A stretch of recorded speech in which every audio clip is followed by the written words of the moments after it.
Hello and welcome to lesson 5 of the healing path to your soulmate.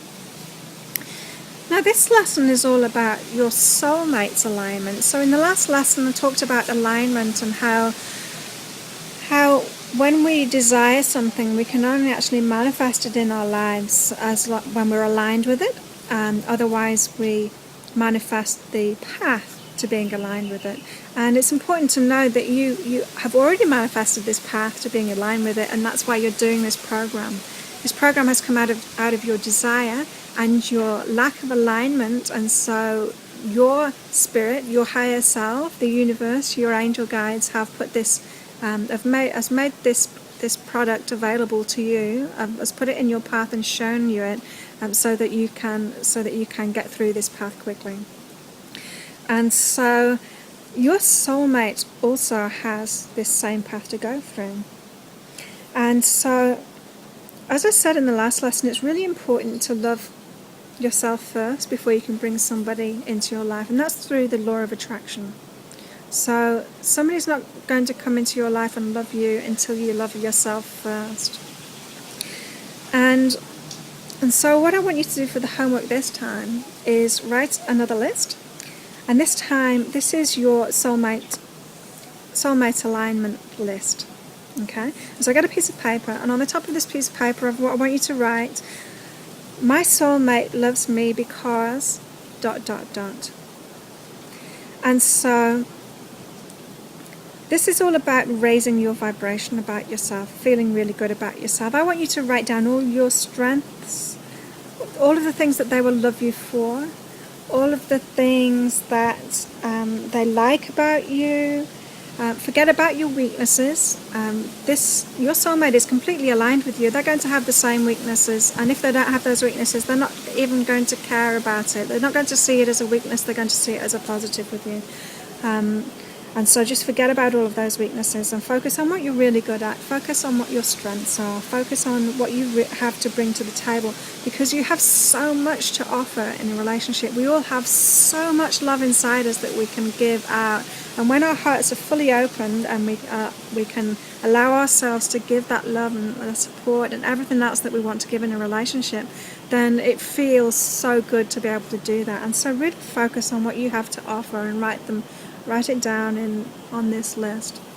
And so this is the list that your soulmate would write. You know, this is like the first list that you made, your specific list, but this is the one that your soulmate will be writing.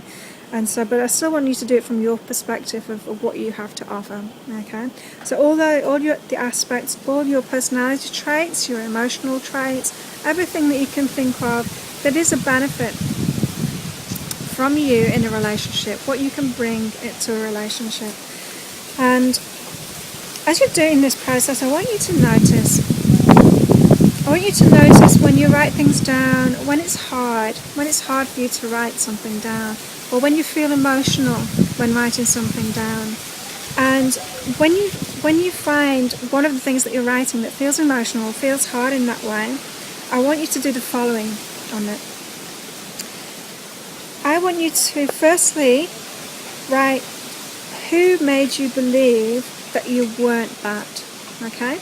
And so deep down you'll know that you are that, or that you have that to offer, but somebody in your life somehow has convinced you that that's not really true, or that maybe you're not offering it as well as you could do. I want you to write down who actually gave you that idea. It may be more than one person, but I just want you to write down who. And then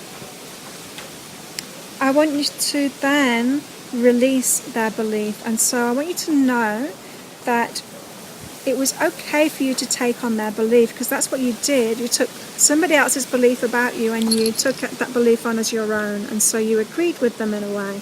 Even though you might not have fully agreed with them, you might have been resisting what they were saying, some part of you emotionally took that on from them and believed them. And so I want you to release that belief. Know it was their belief. Know that you never really needed to take it on from them. You never needed to believe them and believe the same thing as they did. But know that it's okay that you did. That's quite a natural thing, especially when you're children and when you're growing up and when you're not in full maturity emotionally. It's quite natural to do that, and so give yourself a break. It's okay that you did that, but You don't need to do that anymore. You can release that belief now. It doesn't really matter what anyone else thinks about you. You know the truth about yourself, and you're the only person that knows the truth about yourself. And so it doesn't matter how you portray that to anyone or what anyone else thinks about you, because they're just seeing things through their own filter and their own feelings about themselves. And so it says more about themselves than it says about you. So I really want you to release their belief from your belief system. Know that it's not yours. You don't need it anymore. Just let that go. And then finally, I want you to forgive them. Forgive them for passing on their belief about themselves, because really that was about themselves. It wasn't about you at all. They were feeling bad about themselves in that way, and they decided to project it on you, thinking that that would make them feel better. But it didn't really make them feel better. The only thing that would have made them feel better was actually forgiving themselves and releasing it in themselves. And so I have a little bit of compassion for them that they didn't manage to do that at that time. They hadn't managed to release that in that way. And so forgive them for having passed that on to you, and for having that issue in the first place. And then forgive yourself for taking that on from them. And so this allows you to fully release that, and then go back to the list and write it again and see how you feel about it. And if you're still feeling a little bit emotional about it, go back again and do those 3 steps again. Write down who gave you that belief that you weren't that, or you couldn't do that properly, or you couldn't be that properly.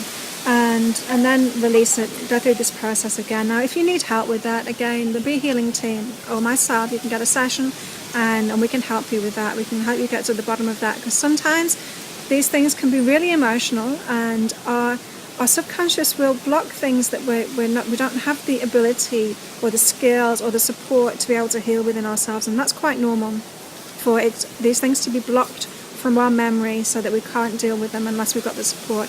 And so I want you to know that the Be Healing team are here to support you.